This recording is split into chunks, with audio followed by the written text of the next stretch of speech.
अस्सलाम वालेकुम, मैं हूँ बुशरा और आप देख रहे हैं बुशरास कोचिंग। तो जैसे कि हम लोग ने जो चैप्टर 11.2 है वो हमने तकरीबन पूरा सॉल्व कर लिया था। तो उसमें रिक्वेस्ट आई थी जो क्वेश्चन नंबर 17 है उसे डिटेल से कराया जाए। तो अब चलते हैं क्वेश्चन नंबर 17 की तरफ। ये काफ़ी लेंथी था इसलिए मैं डिटेल से नहीं कराया था, बट एक स्टूडेंट को समझ नहीं आ रही थी तो अब हम क्या करेंगे, इसको डिटेल से पढ़ेंगे। काफ़ी लेंथी है तो वीडियो तकरीबन 10 मिनट्स की बनी जाएगी। चलिए स्टार्ट करते हैं क्वेश्चन नंबर 17 जो कि टेलीस्कोपिंग सीरीज से है। तो क्वेश्चन हमने लिख लिया। यहाँ पर हम लोग क्या करेंगे, इसको पार्शियल फ्रैक्शन से सबसे पहले सॉल्व करेंगे। मैंने रजिस्टर को इसीलिए इधर ऐसे रखा है ताकि जो हमारा क्वेश्चन है वो लेंथी है, तो हमें सेकंड लाइन में जाएंगे तो फिर प्रॉब्लम होती है, ज़्यादातर लोग को समझ नहीं आती जब हम लोग सेकंड लाइन में जाते हैं। तो इसीलिए जो हमारा रजिस्टर है वो हॉरिजेंटली पड़ा हुआ है, ठीक है ना। अब हम क्या करेंगे, सबसे पहले पार्शियल फ्रैक्शन हमने क्वेश्चन में सीख ली थी, तो यहाँ पर स्टार्ट करते हैं सोल्यूशन। पहले क्वेश्चन लिख देते हैं यहाँ पर। 4n है आई थिंक, हाँ 4n है, मैं n लिखना भूल गई, ठीक है। और डिवाइड हो रहा है 2n minus 1 whole square and 2n plus 1 whole square से, ठीक है। इसको पार्शियल फ्रैक्शन में लिखेंगे। सबसे पहले a के लिए क्या लिख देंगे, 2n माइनस 1, ठीक है। b के लिए लिख देंगे 2n minus 1 whole square plus c के लिए लिख देंगे 2n प्लस 1, ठीक है। ये जो मैंने इधर उंगली रखी हुई है तो ये मैं यही चीज़ लिख रही होती हूँ, इसलिए मैं यहाँ पर फिंगर रखती हूँ ताकि आपको आइडिया रहे कि मैं क्या लिख रही हूँ, ठीक है। फिर प्लस d लिख देंगे जो कि होगा 2n प्लस 1 होल स्क्वायर, ठीक है। अब क्या करेंगे, ये हमारी इक्वेशन बन गई। इसको हम लोग डिवाइड करेंगे, मल्टीप्लाई करेंगे विद किस चीज़ से, 2n, ये दोनों फंक्शन से। 2n minus 1 whole square 2n plus 1 whole square, ठीक है। तो हमारे पास आंसर क्या रह जाएगा, ए हमारे पास आ जाएगा। जब हम लोग इसको मल्टीप्लाई करेंगे 2n कट जाएगा, हमारे पास क्या रह जाएगा इसमें, ए के साथ रह जाएगा हमारे पास 2n minus 1 and 2n plus 1 whole square, ठीक है। अब b की बारी आ गई। b पे ये दोनों मल्टीप्लाई करेंगे तो ये और ये कट जाएगा, हमारे पास b में क्या रह जाएगा, 2n प्लस 1 होल स्क्वायर। फिर c की बात करते हैं। c पे जब हम लोग ये दोनों मल्टीप्लाई करेंगे तो हमारे पास क्या हो जाएगा, ये प्लस और ये वाला एक कट जाएगा, हमारे पास क्या रह जाएगा, 2n minus 1 whole square and 2n plus 1। और अब d की बात करते हैं तो d में हमारे पास क्या हो जाएगा, ये और ये कट जाएगा, हमारे पास रह जाएगा 2n माइनस 1 होल स्क्वायर, ठीक है। ये हमारा इक्वेशन बन गया है। अब हम लोग चलते हैं और इसको थोड़ा सा सिंप्लीफाई करते हैं। जब हमने यहाँ पर इसको मल्टीप्लाई किया था तो यहाँ पर भी मल्टीप्लाई किया था, तो ज़ाहिर बात है ये और ये कैंसिल हो जाएगा, ये और ये कैंसिल हो जाएगा, तो हमारे पास नीचे क्या रह जाएगा, 40n, ठीक है ना। तो अब ये हमारा एक हो गया। अब हम लोग नेक्स्ट स्टेप की तरफ चलते हैं। अब इसको मल्टीप्लाई कर देते हैं। यहाँ पर हमारे पास चीज़ें हैं, इसको इस स्क्वायर को खोलेंगे और मल्टीप्लाई करेंगे तो हमारे पास क्या हो जाएगा, ए के लिए मल्टीप्लिकेशन इजी है, उससे काफ़ी ज़्यादा वीडियो लेंथी बनेगी, तो हम क्या करेंगे, इस मल्टीप्लिकेशन को थोड़ा सा डायरेक्ट कर देंगे। तो हमारे पास क्या हो जाएगा, 8n cube minus 4n square minus 2n minus 1, ठीक है।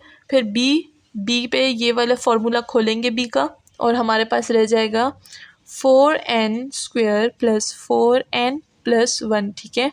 अब c का खोल देंगे प्लस c, तो ये खोलेंगे और इसके साथ क्या कर देंगे, मल्टीप्लाई कर देंगे, तो हमारे पास रह जाएगा 8n cube minus 4n square minus 2n plus 1। अब d की बारी आ गई। d पे ये स्क्वायर खोलेंगे और इस पे हमारे पास आ जाएगा 4n square minus 4n plus 1, ठीक है।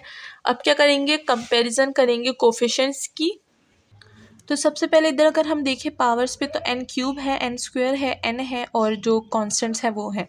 तो सबसे पहले हम क्या करेंगे, n क्यूब के जितने भी हमारे पास डिजिट्स हैं, एलिमेंट्स हैं, उन सबको हम क्या कर देंगे, सबसे पहले लिख लेंगे। तो यहाँ पर हम लोग लिखेंगे n क्यूब वाले को, तो उसमें हमारे पास क्या आ जाएगा, n क्यूब में हमारे पास आ जाएगा 8a प्लस 8c, ठीक है। हमारे पास 2 हैं। अब हम लोग एन स्क्वायर की बात करते हैं, तो एन स्क्वायर में हमारे पास कौन कौन से एलिमेंट्स आ जाएंगे, उसमें हमारे पास आ जाएंगे, ये तो एक हो गया ना, और एन स्क्वायर वाले में आ जाएंगे हमारे पास A4 plus B4 minus C4 plus D4, ठीक है। अब n की बात करते हैं, n में हमारे पास आ जाएंगे minus A2 plus B4 minus C2 minus D4, ठीक है। एक और है जो कि हमारे पास कांस्टेंट है, तो कांस्टेंट वाले में हमारे पास आ जाएगा B minus A plus C plus D, ठीक है। तो ये हमारे पास क्या हो गए, कंपैरिजन, ये कंपेयरिंग कोफिशिएंट्स हो गए, इधर लिख देते हैं कंपेयरिंग कोफिशिएंट्स, ठीक है। अब क्या करेंगे, हमारे पास जब हम लोग एन क्यूब का कंपेरिजन करेंगे कोफिशिएंट से तो हमारे पास ज़ीरो आएगा, एन स्क्वायर का करेंगे तो भी ज़ीरो आएगा, एन का करेंगे तो एन का तो 1 होता है ना, तो हमारे पास क्या हो जाएगा 40 आ जाएगा, और जो हमारे पास लास्ट वाला है कांस्टेंट उसका भी 0 आ जाएगा, ठीक है। तो ये हमारे पास कंपैरिजन हो गए कोफिशिएंट्स के, इसको नेक्स्ट पेज पे लिखते हैं। तो हमने जो कोफिशिएंट्स कंपेयर किए तो हमारे पास आंसर 4 इक्वेशंस बन गए। मैंने क्या किया, वो जो पीछे हमने लिखा था, ठीक है ना, ये जो हमने यहाँ पर लिखा था सारा, मैंने इधर इसको वापस लिख दिया, लेकिन हम लोग कोफिशिएंट्स कंपेयर कर रहे थे, वहाँ पर एन क्यूब वगैरह मैंने आपके सिर्फ उसके लिए लिखा था ताकि आपको आइडिया हो कि मैंने कहाँ से निकाले, ठीक है ना। तो अब वो एन क्यूब हमारे पास कोफिशिएंट्स में 0 हो गए हैं, तो ये मैंने इसके 4 इक्वेशंस बना लिए हैं। अब हम लोग क्या करेंगे, अगर हम लोग इक्वेशन 1 और इक्वेशन 2 को देखें तो इसमें हमारे पास कॉमन चीज़ें आ रही हैं। इक्वेशन 1 में हमारे पास क्या कॉमन है, 8 कॉमन है, तो 8 कॉमन ले लेंगे, ठीक है ना। जब 8 कॉमन लेंगे तो वो हमारे पास 0 के डिवाइड होगा तो क्या हो जाएगा, 0 हो जाएगा, तो 0 हमारे पास हो गया 1 प्लस सी के, ए प्लस सी के, ठीक है ना। तो ये हमारे पास क्या हो गया, इक्वेशन 5 कर देंगे इसको, और इक्वेशन 2 से हम लोग 4 कॉमन ले सकते हैं, तो वो हमारे पास हो जाएगा a plus B minus C plus D, ये हो गया हमारा इक्वेशन 2। इक्वेशन 3 से हम लोग क्या ले लेंगे, 2 कॉमन ले लेंगे, यहाँ पर 40 इक्वल में था, 2 कॉमन ले लेंगे तो हमारे पास क्या रह जाएगा, माइनस a प्लस 2, ये b है, ठीक है, मैंने गलती से 8 लिख दिया, b minus C minus 2d, ठीक है। ये 2 जब नीचे डिवाइड होगा 40 पे तो हमारे पास क्या रह जाएगा 20, और minus a plus 2b minus C minus 2d, ये हमारे पास हो गया इक्वेशन 5, ये 7 थी, 6 था सॉरी, और ये हो गए 7, ठीक है ना। तो इक्वेशन 7 बन गई हमारे पास। अब अगर लास्ट वाले को देखें तो वो वैसी की वैसी ही हमारे पास आ जाएगी, प्लस सी प्लस डी, ठीक है, ये हो गई इक्वेशन 8। तो इस तरह से हमने इस इक्वेशन से किस तरह ये वाली इक्वेशन बनेगी, अब आपको हो के समझ आ गया होगा। अब हम लोग नीचे चलते हैं, इक्वेशन 2 और इक्वेशन 4 को ले लेंगे, ऐड कर देंगे, ठीक है ना, इक्वेशन 6 को और इक्वेशन 7 को, इक्वेशन 6 को और 8 को ऐड कर देंगे। यहाँ पर लिख लेते हैं एडिंग इक्वेशन 6 एंड 8, ठीक है। तो दूसरा पेन ले लेते हैं। तो इक्वेशन 6 हमारे पास क्या थी, इक्वेशन 6 थी a, दोनों के साइड 0 था, a plus B minus C plus D, ठीक है, और इक्वेशन 8 क्या थी, minus a plus B plus C plus D. तो जिस तरह हमें पता है साइन चेंज हो जाएगी, यहाँ पर माइनस है, यहाँ पर प्लस हो जाएगा, यहाँ प्लस है तो माइनस हो जाएगा, यहाँ पर माइनस, यहाँ पर माइनस, तो ये जो d है और ये d कट जाएंगे, ये और ये भी क्रॉस हो जाएगा, और ये हमारे पास रह जाएंगे। तो यहाँ पर हमारे पास रह जाएगा 0 इक्वल टू 2a प्लस 2, बल्कि प्लस नहीं है माइनस है, माइनस 2c, ठीक है। तो 2a और 2c रह गया, इससे 2 को कॉमन ले लेंगे, a माइनस सी रह जाएगा हमारे पास, इधर 0 है, 2 0 पे डिवाइड होगा तो हमारे पास क्या रह जाएगा 0 ही, तो 0 इक्वल टू a माइनस सी, तो हमारे पास यहाँ पर क्या हो गया, a इक्वल टू सी बन गया, ठीक है। अब हम क्या करेंगे, इसको इक्वेशन 2 में पुट कर देंगे, तो इक्वेशन 2 हम इक्वेशन 6 में पुट कर देंगे। तो इक्वेशन 6 हमारे पास क्या है, इक्वेशन 6 वो है हमारे पास 0 equal to A plus B minus C plus D. अब क्या करेंगे, जैसे कि हमें ए और सी की वैल्यू मिली है तो हम क्या करेंगे, बी और डी को लिख देंगे और ए माइनस सी लिख देंगे ताकि हमें ए और सी की वैल्यू मिल सके। ए और सी हमारे पास किस चीज़ के इक्वल है, ए माइनस सी 0 के इक्वल है। तो हम क्या करेंगे, बी प्लस डी और ए माइनस सी की जगह हम 0 पुट कर देंगे। तो हमारे पास क्या हो गया, 0 equal to B plus D आ गया, बी और डी आ गया। अब अगेन इसको हम लोग इक्वेशन 6 में पुट करेंगे, ठीक है, ताकि हमारे पास जो ए और सी है उनकी वैल्यूज़ आ जाए। तो पुट इन इक्वेशन 6, इक्वेशन 6 क्या था, 0 equal to A plus B minus C plus D. अब हमें बी और डी चाहिए तो बी और डी को कॉमन ले लेंगे, ए माइनस सी इधर लिख देंगे, बी और डी को ले लेंगे, ठीक है। बी और डी हमारे पास क्या था, 0 था, तो यहाँ पर a माइनस सी और प्लस 0 लिख देंगे। तो फिर से हमारे पास a माइनस सी आ गया और इसी से हमारे पास आ गया कि a इक्वल टू सी, ठीक है ना, ये माइनस सी उधर चला जाएगा। तो a equal to C and a equal to C हमारे पास 2 दफ़ा आ गए। तो इसका मतलब क्या हुआ, a इक्वल टू सी है तो इन दोनों को 0 के इक्वल कर देंगे। इन दोनों की वैल्यूज़ क्या है, 0 है, ठीक है, इन दोनों की वैल्यूज़ 0 है। किस तरह, A equal to C and A equal to C, तो यहाँ पर हम लोग वैल्यूज़ पुट कर देंगे। ये वाला जो इक्वेशन है ना, 0 इक्वल टू ए माइनस सी, तो अब सी हमारे पास किस चीज़ के इक्वल है, तो यहाँ पर देख सकते हैं सी हमारे पास ए के इक्वल है। तो 0 equal to A minus A minus A हमारे पास क्या होता है, 0 होता है। तो इसी से हमें पता चल गया कि ए और सी की जो वैल्यूज़ हैं वो दोनों 0 है। अब चलते हैं नेक्स्ट की तरफ, और इसको आप क्या कर सकते हैं, इस तरह से भी कर सकते हैं कि जो a इक्वल टू सी है इसको पुट कर सकते हैं आप इक्वेशन 5 में, ठीक है ना। तो इससे भी आप वैल्यू देख सकते हैं। इक्वेशन 5 था हमारे पास a प्लस सी के इक्वल, तो c हमारे पास क्या है, वो a के इक्वल है, यहाँ पर हमारे पास मिल गया है। तो हम क्या करेंगे, c की जगह a पुट कर देंगे। तो a और है हमारे पास 2a आ जाएगा, ठीक है, 2a आ गया। अब 2 हमारे पास 0 पे डिवाइड हो जाएगा, 0/2 एंड a, तो a की वैल्यू क्या निकल आई, वो 0 निकल आई। तो ये हमारे पास a की वैल्यू हो गई। अब इसी तरह हम लोग c की वैल्यू भी निकाल सकते हैं। तो यहाँ पर क्या करते हैं, पुट इक्वेशन 5, इक्वेशन 5 में हम लोग a की जगह c पुट कर देंगे, ठीक है। तो 0 इक्वल टू a प्लस सी, तो a की जगह हमने c पुट करना है, तो c प्लस सी और हमारे पास आ जाएगा 0, ये 2c हो जाएगा। 2 को 0 पे डिवाइड कर देंगे और हमारे पास आ जाएगा 0 इक्वल टू सी।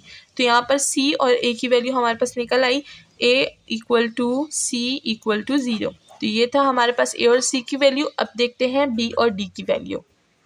अब जैसे कि हमने यहाँ पर फाइंड किया था कि b प्लस डी हमारे पास 0 के इक्वल है, तो इसी इक्वेशन को यूज़ करेंगे, इसको इक्वेशन 9 का नाम दे देते हैं। तो अब हम क्या करेंगे, इस इक्वेशन 9 को यूज़ करेंगे। तो b प्लस डी है तो हम क्या कर देंगे, b इज इक्वल्स टू हम लोग कर देंगे माइनस डी, ठीक है। तो अब हम लोग क्या करेंगे, इसको इक्वेशन 7 में यूज़ करेंगे। तो इक्वेशन 7 मैंने पीछे से यहाँ पर लिख दिया है। अब हम लोग इसमें क्या करेंगे, b की जगह d पुट करेंगे। तो यहाँ पर हमारे पास 20 is equal to minus a हो जाएगा और माइनस 2d हो जाएगा, minus c and minus 2d। इसको थोड़ा सा सिंप्लीफाई करेंगे तो हमारे पास आ जाएगा माइनस a और इससे हमारे पास क्या आ जाएगा, माइनस 4d एंड माइनस सी अपनी जगह। अब जैसे कि हमें पता है कि a भी 0 के इक्वल है, c भी 0 के इक्वल है, तो यहाँ पर पुट कर देते हैं। ये 0 के इक्वल हो गया, माइनस 4d और c भी 0 के इक्वल हो गया और ये 20 है। तो हमारे पास 20 इक्वल टू माइनस 4d आ जाएगा। इसको सिंप्लीफाई करेंगे, 4 को इधर डिवाइड कर देंगे, हमारे पास आ जाएगा 5 और माइनस भी आ जाएगा और ये हमारे पास d की वैल्यू क्या आ गई, 5 आ गई। तो इस इक्वेशन को भी कोई नाम दे देते हैं, हमने 9 तक यूज़ कर लिया, इसको 10 का नाम दे देते हैं, ठीक है। ये हो गई d की वैल्यू। अब हम लोग करते हैं b की वैल्यू। अब हम लोग इक्वेशन 6 को लेंगे, इक्वेशन 6 को, इक्वेशन 6 हमारे पास क्या था, 0 equal to a plus B minus C plus D. तो हम क्या करेंगे, इसमें a की वैल्यू हमें मिल गई, c की वैल्यू भी मिल गई, d की वैल्यू भी मिल गई। तो अब हम क्या करेंगे, b की वैल्यू देखेंगे। तो a की वैल्यू 0 थी, बी की वैल्यू नहीं निकली, सी की वैल्यू भी 0 थी, डी की वैल्यू क्या थी -5 थी। तो इसी के साथ हमारा बी -5 हो जाता है, ठीक है, बाकी तो 0 0 है। तो बी की वैल्यू क्या निकल आई, बी की वैल्यू 5 निकल आई। इसको हम लोग बोल देंगे इक्वेशन 11। तो ए बी और सी डी की वैल्यू हमारे पास निकल आई। ए की वैल्यू क्या थी, 0 थी, बी की वैल्यू क्या थी, 5 थी, सी की वैल्यू क्या थी, 0 थी, डी की वैल्यू क्या थी, -5। तो इस तरह हमारे पास इक्वेशन, इतने बड़े इक्वेशन के प्रोसेस हमने किया और उसके बाद हमारे पास 4 वैल्यूज़ निकल आई। अब ये 4 वैल्यूज़ निकल आ गई हैं, अब हम लोग इसको अपने इक्वेशन नंबर 1 में पुट करते हैं। तो हमने क्या किया, इक्वेशन 1 जो हमने बनाया था जिसमें ए बी सी डी हमने लिखा था, तो अब हम लोग उसमें वैल्यूज़ पुट कर दी। मैंने यहाँ पर ऊपर ए बी सी डी लिखा हुआ है ताकि आपको याद रहे कि हमने कौन सी जगह में कौन सी वैल्यू पुट की थी। ए की जगह हमने 0 वैल्यू पुट की तो पूरा जो वैल्यू है वो हमारे पास 0 हो गई। बी हमारे पास 5 था, मैंने 5 पुट कर दिया। सी हमारे पास 0 था तो पूरी जो वैल्यू है वो 0 हो जाती है, ठीक है। डी -5 था तो मैंने -5 इधर लिख दिया है। अब हम क्या करेंगे, इसको ये ज़ीरोज़ को हटाएंगे और अपने इक्वेशन को बनाएंगे।